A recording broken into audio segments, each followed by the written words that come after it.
মদিনার বুকে ইসলাম কায়েম হয়েছিল কিভাবে? যুদ্ধ করে। পৃথিবীতে সর্বপ্রথম ইসলাম কায়েম হয়েছে কোথায়? সিলেটে। কোথায়? মদিনার বুকে। কিভাবে? যুদ্ধ করে? না, যুদ্ধ করে হয় নাই। কিভাবে হলো? সেটাও তো নীরব বিপ্লবী ছিল, ভিন্ন কিছু না। নীরব বিপ্লবী ছিল। কি বিপ্লব? আল্লাহ নবী মক্কায় 13 বছর দাওয়াত দিলেন, 1000 জন লোক কালেমা পড়ে মুসলমান হয় নাই। 13 বছরে 1000 জন মুসলমান হয় নাই। সংখ্যাটা কত কম! বাহ্যিকভাবে পেরেশানি আসার কথা। আরে আপনি যদি কোথাও গিয়ে দেখেন মাত্র 2 জন 4 জন সামনে বসে আছে, 50 জন 60 জন সামনে বসে আছে, আপনার কথা আসতে চায় না কেন? এত কম লোকের সামনে কথা বলে কিভাবে? সেখানে 13টা বছর দাওয়াত দিলেন। আর তার দাওয়াতের চাইতে সুন্দর দাওয়াত, কার্যকর দাওয়াত কেউ দিতে পারে নাই, পারা সম্ভব না। তো নবী তো আল্লাহর থেকে শিখেন, শিখে দাওয়াত দেন। তার দাওয়াতের সঙ্গে আল্লাহর নুসরত থাকে। দেখা গেল 13 বছর দাওয়াত দিলেন, ফলাফল খুবই কম, খুবই কম। মুসলমান এখন নিজের দেশেই থাকতে পারে না। মুসলমান একবার হিজরত করলো হাবাসায়, তাতেও হচ্ছে না। এবার হিজরত করতে হবে চূড়ান্তভাবে মদিনায়। এমনকি তায়েফে গেলেন, তারা পর্যন্ত গ্রহণ করলো না। পাথর মেরে মেরে দূর দূর করে তাড়িয়ে দিল। হজের মৌসুমে তিনি হাজিদের সামনে ইসলাম উপস্থাপন করতেন, মাই ইউইনি মাই ইয়ানসুরুনি হাত্তা উবাল্লিগা রিসালাতি রাব্বি। কে আছো আমাকে আশ্রয় দিবা? কে আছো আমার সাহায্যকারী হবা? আমি তোমার শেল্টারে থেকে আমার রবের বার্তা প্রচার করব। 1 কদম আগায় তো আবার 10 কদম পিছায়। কেন? কারণ লোকে যখন চিন্তা করত যে নবীর দাওয়াত বড় সুন্দর, তো দিল কবুল করতো, ঠিক আছে দাওয়াত নিয়ে নিব, নবীকে আমাদের ভেতরে নিয়ে আমরা আনসার হয়ে যাব। তো যখনই শুনতো নবীকে নেওয়ার মানে হলো নিশ্চিত যুদ্ধ হবে, নবীকে নেওয়ার মানে হলো তাদের বউ বাচ্চাও মারা পড়তে পারে, নবীকে নেওয়ার মানে হলো আবু জাহাল আবু লাহাব তাদেরকে গিলে খেতে পারে, তখন বলতো থাক থাক থাক, আর দরকার নাই, যেমনি আছে এমনি শান্তিতে আছি, আমরা আর ঝামেলায় নাই। দেখা গেল 13টা বছর কেটে গেল, কিন্তু আল্লাহর কি কুদরত! বীজ লাগালেন মক্কায়, চারা উঠলো মদিনায়। বীজ লাগানো হলো মক্কায়, চারা উঠলো কোথায়? মদিনায়। কিভাবে? আল্লাহ নবী ওই হজের মৌসুমে দাওয়াত দিতে দিতে দিতে মদিনার কিছু মানুষকে দাওয়াত দিলেন। তারা আলহামদুলিল্লাহ সংখ্যা যদিও কম, কালেমা পড়ে মুসলমান হয়ে গেলেন। প্রথম বছর কয়েকজন হলেন, গোপনে গোপনে আকাবার প্রান্তরে গিয়ে নবীর থেকে কিছু ইসলাম শিখলেন, তারা গিয়ে আবার কিছু দাওয়াত দিলেন। পরের বছর সংখ্যাটা দ্বিগুণ করে এসে আবার গোপনে গোপনে নবীর কাছে বায়াতবদ্ধ হলেন। আল্লাহ রাসূল সাল্লাল্লাহু আলাইহি ওয়াসাল্লাম তাদের সঙ্গে মক্কার এক সাহাবীকেও দিয়ে দিলেন, যার নাম মুসাব বিন উমাইর রাদিয়াল্লাহু আনহু। তিনি গিয়ে দাওয়াতে মেহনত শুরু করলেন। প্রথমে নেতারা বাধা দিল। আওস গোত্রের এক নেতা, খাজরাজ গোত্রের এক নেতা। নেতাদের বরাবর ইসলামের দাওয়াত নিয়ে চুলকানি, হার জামানায় এই নেতাগুলোর চুলকানিটাই বেশি, তারাই নবীদের পথে বেশি কাটা বিছায়। ফেরাউন নেতাই ছিল, হামান নেতাই ছিল, নমরুদ নেতাই ছিল, আবু জাহাল আবু লাহাব নেতাই ছিল, রোমকরা পারসিকরা নেতাই ছিল। সাধারণ জনতার আলেম উলামা নিয়া, নবী রাসূল নিয়া চুলকানি কমই থাকে। এই নেতা জাতের মধ্যে কি যে আছে, আলেম উলামা এবং তাদের ওয়ারিসদেরকে নিয়ে বরাবরই এদের চুলকানি বেশি থাকে। ক্ষমতায় যখন যায় না তখন আবার আলেমদের খুব কদর থাকে। তো যে যখন ক্ষমতায় যায়, সবাই না তবে অনেকেই আলেম ওলামার সঙ্গে সম্পূর্ণ ভিন্ন রকম আচরণ শুরু করে। এমনকি দেশের মধ্যেও যখনই বিপদে পড়ে হুজুরদের কথা মনে আসে। এই যে ইসকনে একটা হামলা করলো, বাংলাদেশে এটাকে কেন্দ্র করে সাম্প্রদায়িক দাঙ্গাও লাগলেও লাগতে পারত, পরিস্থিতি এতটাই গুরুতর ছিল। আরে যদি খালি আলেম ওলামারে বলতো লাগায়া দাও, গোটা জাতি প্রস্তুত ছিল ওদের প্রতিটা ইট খুলে নিয়ে আসবে, ওদের অস্তিত্বই দেশ থেকে নাই করে দিবে। এতটা ক্ষোভ ছিল মানুষের ভেতরে। কিন্তু তখন ডেকে ডেকে নিয়ে হুজুরদেরকে ডিসি অফিসে, এসপি অফিসে ফোন দিয়ে দিয়ে, এদিকে কি হয়েছে আমি জানি না, বাংলাদেশের বহু এলাকার কারগুজারি আমার সামনে আছে, হুজুর একটু সামাল দেন না, জুম্মার বয়ানে একটু শান্ত থাকতে বলেন না। সারা বছর হুজুরদের মনে থাকে না, পরিস্থিতি যখন আউট অফ কন্ট্রোল হয়ে যায় তখন হুজুরদের তেল মালিশ করতে ভুল করে না। এখনই শুধু হচ্ছে এমন না, এই যে সরকার যে আন্দোলনে পতন ঘটলো, জুলাই আন্দোলন, ওই জুলাই আন্দোলনে পর্যন্ত হুজুরদেরকে ধরে ধরে নিয়ে স্বরাষ্ট্রমন্ত্রীর বাসায়, ধর্মমন্ত্রীর বাসায় বৈঠক করিয়েছে। কেন? হুজুর আমরা পারবো না নিয়ন্ত্রণ করতে, পুলিশের গুলিও ফুরিয়ে আসছে, আর্মিও ঠিকঠাক মতো কথা শুনছে না, এখন আপনারাই সম্বল, আপনারাই। আরে আপনারাই তো জাতির রাহবার, একটু পাম্পট্টি দিয়ে ঠান্ডা করে দেন না, প্রয়োজনে নেট চালু করে দিব আপনাদের বার্তা প্রচারের জন্য, কোনোভাবে থামান, না হলে গদি তো আর থাকবে না। এই হলো হালত। বিপদে পড়লে খুব মনে পড়ে। ফেরাউনও দেখেন না, ডুবতে ডুবতে আল্লাহর নাম নিয়ে ডোবে, তাও কেমন ভাবে? আমান্না বিরাব্বিল আলামিন রব্বি মুসা ওয়া হারুন। রব্বুল আলামিনের উপর ঈমান আনলাম। কোন রব? যিনি মুসারও রব, যিনি হারুনেরও রব। সারা জীবনে মনে পড়ে নাই, ওই ডুবতে ডুবতে ঠিকই মনে পড়েছে। কিন্তু মনে পড়াটাই যদি একটু আগে পড়ে, এভাবে পালানোও লাগে না, চট করে ঢোকার স্বপ্ন নিয়েও দিন কাটানো লাগে না। কিন্তু দাঁত থাকতে দাঁতের কদর বোঝে না, দাঁত পড়ে গেলে আফসোসের আশেষ থাকে না।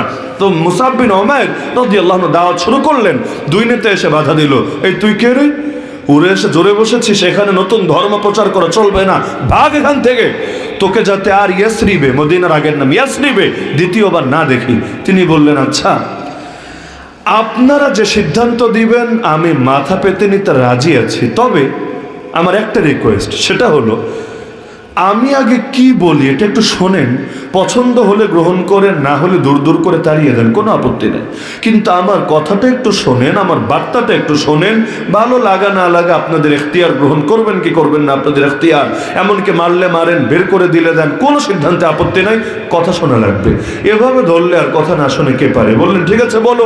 ওই যে দাওয়াত দিলেন, সঙ্গে সঙ্গে ওই বৈঠকেই উভয়জন কালেমা পড়ে মুসলমান হয়ে গেল।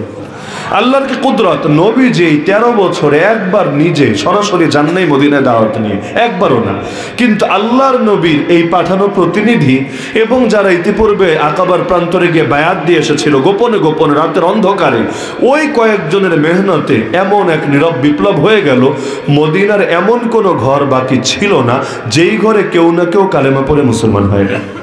আল্লাহ নবী যখন গেলেন তখন প্রতিটা ঘরে ঘরে তার অনুসারী ইতিমধ্যে তৈরি হয়ে আছে দাওয়াতের বরকতে। আর একটা কাজ গায়বীভাবে আল্লাহ করে দিলেন, মূলত সবটা আল্লাহই করেন, আমরা কিচ্ছু না। আল্লাহ যদি লিখে রাখেন কপালে আগামী 5 বছর 10 বছরের মধ্যে বাংলার জমিন ইসলামের জমিন হবে, কিভাবে যে হবে কল্পনাও করতে পারবেন না। যেখানে গিয়ে বান্দার চিন্তার দৌড় শেষ, সেখানে আল্লাহর কুদরতের দৌড় শুরু। এখন থেকে 4 মাস আগে কে ভেবেছিল, আরে 4 মাস রাখেন, আগস্টের 1 তারিখ 2 তারিখও কে ভেবেছিল যে 5 তারিখ নতুন এক বাংলাদেশ আসতে যাচ্ছে, এবং এত বড় ক্ষমতাধর ব্যক্তি যার সামনে হিটলারও কিছু না, যার সামনে মুসলিমরাও কিছু না, এমনকি ওরা এই জামানায় বেঁচে থাকলে হয়তো নতুন করে শিষ্যত্ব গ্রহণ করত, যে আমরা তো আসলে তোমার সামনে কোনো পাত্তা পাওয়ার যোগ্যতা রাখি না। তো এইরকম একজন ব্যক্তিত্ব, সে এভাবে এই পরিণতি বরণ করবে, কে ভেবেছিল? কেউ ভাবে নাই, কিন্তু হবে সেটা যেটা ফয়সালা করেছেন আল্লাহ। আমার ভাবনা আপনার ভাবনা দিয়ে কিছু আসা যায় না। এজন্যই দেখেন না, ভবিষ্যৎ নিয়ে কিছু বললে সঙ্গে বলতে হয় ইনশাআল্লাহ, যদি চান আল্লাহ তাহলে হবে, কথা উল্টান, যদি না চান হবে না, হওয়া সম্ভব না। লা হাওলা ওয়ালা কুওয়াতা ইল্লা বিল্লাহ, আল্লাহর তৌফিক ছাড়া কোনো শক্তি নাই, কোনো সামর্থ্য নাই। তো এক কাজ নবীজির মেহনতে হয়ে গেল, দাওয়াতের মেহনতে, আর আরেকটা কাজ গায়বীভাবে আল্লাহ আগেই করিয়ে রাখলেন। কি সেটা? নবী যাওয়ার আগেই একটা গৃহযুদ্ধ হয়েছিল মদিনার ভেতরে, যে গৃহযুদ্ধে আউস গোত্রের প্রধান নেতারাও মরে গেছে, খাজরাজ গোত্রের প্রধান নেতারাও নিহত হয়েছে। মানে পুরো মদিনা স্থবির হয়ে আছে, নেতৃত্ব শূন্য হয়ে আছে। শক্তিশালী নেতৃত্ব না থাকলে কোনো জাতি টিকতে পারে না, শৃঙ্খলা আনতে পারে না, এবং তারা কোশ্চিনকালেও দুনিয়াতে স্বাভাবিক থাকতে পারবে না। নেতৃত্ব লাগবেই লাগবে, নেতৃত্ব ছাড়া সমাজ চলবে না। যদিও মানুষ নেতাদের গালি দেয়, যদিও যা করে করে, কিন্তু নেতা লাগেই লাগে, নেতা ছাড়া সমাজ চলে না। এখন নেতা কাকে বানাবে? নেতা তো শেষ, কাকে বানাবে? এবার সিরিয়ালে যারা আছে একটারও ক্যারেক্টার খুব একটা ভালো না। যেমন এই যে আব্দুল্লাহ বিন উবাই ইবনে সালুল, মুনাফিক সর্দার, সে মোটামুটি সিরিয়ালে প্রথম দিকেই ছিল। নবীজি না গেলে এই মুনাফিক সর্দারই মদিনার অন্যতম নেতা হয়ে যেত। তো নাম শুনে বুঝতে পারছেন, মুনাফিক সর্দার যাকে আমরা বলছি, ওর ক্যারেক্টার কেমন হতে পারে এটা কি আর বলা লাগবে? এটা কি আর বলার দরকার আছে? এই টাইপের লোক একদিকে, আল্লাহর কি কুদরত, ওই রকম নেতৃত্ব শূন্য এক অবস্থায় নবীজি গিয়ে মদিনায় প্রবেশ করলেন। আল্লাহ তাআলার কি কুদরত, নবীজিরা যখন পেয়ে গেল, এখন আর ভিন্ন কোনো নেতার দরকার আছে? আর ঘরে ঘরে তো তার অনুসারী তৈরি হয়ে আছে। যারা অনুসারী না, যেমন ইহুদি, ওই ইহুদিরাও দেখেই চিনে ফেলেছে যে ইয়ারিফুনাহু কামা ইয়ারিফুনা আবনাহুম, নিজের পুত্রকে যেভাবে চেনে নবীকে দেখেও ঠিক সেভাবে চেনেছে। যদিও স্বার্থের কারণে ঘোষণা দেয় নাই, মনে মনে ঠিকই মেনেছে। তো একদিকে নবীর পক্ষে যখন আওয়াজ জোরদার হলো, ওরাও শক্ত কোনো যুক্তি দিয়ে সেই দলিলকে খণ্ডন করতে পারলো না, সেই ন্যারেটিভকে কাউন্টার দিতে পারলো না। অবশেষে আল্লাহর নবী মদিনার বুকে ইসলাম কায়েম করলেন। এক ফোঁটা রক্তও লাগলো না, কোনো যুদ্ধও লাগলো না, কোনো সশস্ত্র সংগ্রামও লাগলো না। দাওয়াতের মেহনতে আল্লাহ সমাজকে পরিবর্তন করে দিলেন। সম্রাট আকবরের নাম শুনেছেন সবাই?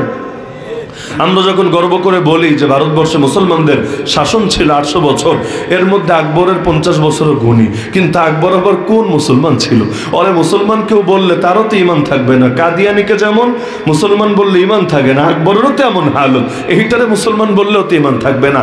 এই আকবর নতুন এক ধর্ম বানিয়ে ফেলেছিল, যে ধর্মের নাম কি? মাশাআল্লাহ, জানেন সবাই দ্বীন এলাহি, 2 চামচ হিন্দু ধর্ম 1 চামচ ইসলাম ধর্ম, উভয়টা মিলিয়ে একটা শরবত বানিয়েছে, যেখানে মূলত হিন্দু ধর্মের প্রাধান্যই বেশি। কারণ একটা হিন্দু মাইয়া বিয়ে করেছে, আর বিয়ে করার কারণে শ্বশুর বাড়ির লোকরে তো খুশি রাখাই লাগে। তো এখন এজন্য ওই বেটির খপ্পরে পড়ে যে ধর্ম বানিয়েছে, সেখানেও হিন্দু ধর্মের প্রাধান্য বেশি দিয়েছে। তো নতুন একটা ধর্ম দিয়ে যদি 50টা বছরের লম্বা একটা সময় দেশ চলে, আপনি চিন্তা করেন 15-16 বছর যা রেখে গেল, সেইটা দূর করতে আরো কত বছর লাগবে আল্লাহ ভালো জানে। আরো 15-16 বছরে এই ধাক্কা কাটবে কিনা এটা একমাত্র আল্লাহ জানে। তো 15 বছরের ঠেলা সামলাতে যদি অবস্থা হয়, 50 বছরের ঠেলা সামলাতে কি অবস্থা হবে চিন্তা করেন। আর এখন তো তাও নামে হোক আর যাই হোক কোন রকম একটা গণতন্ত্র আছে, ওই সময় তো রাজতন্ত্র, রাজার কথাই চূড়ান্ত, রাজার কথার বাইরে কথা বললে কল্লাই থাকবে না, কল্লাই ফেলে দিবে। তো সেখানে কি পরিমাণ এর প্রভাব বিস্তার করেছে। কিন্তু পরবর্তীতে ওই খানদানি আওরঙ্গজেব আলমগীরের মতো বাদশাহ আসলো কিভাবে? আরে পুরো ইসলামের ইতিহাসে এক একটা সেতারা ওই খানদান থেকে তৈরি হলো কিভাবে? কোনো যুদ্ধের দ্বারা না। কার বুকের পাঠা ছিল এই মুঘলদের বিরুদ্ধে যুদ্ধ করে ওদেরকে হারিয়ে এরপর সেখানে ক্ষমতায় গিয়ে ইসলামকে বিজয়ী করবে? আল্লাহর কি কুদরত। মুজাদ্দিদ আল ফিসানি রাহমাতুল্লাহ আলাইহি আর তার সন্তান, এই উভয়ের দাওয়াতের বরকতে আল্লাহ এমন পরিবর্তন এনে দিলেন, কোনো যুদ্ধ লাগলো না। ওই খানদানের লোকেরাই ইসলামের সবচাইতে বড় দুশমন থেকে সবচাইতে বড় খাদেমে পরিণত হয়ে গেল। তাহলে দাওয়াতে ফায়দা হয় নাকি হয় না? আরে ফায়দা হয় নাকি হয় না?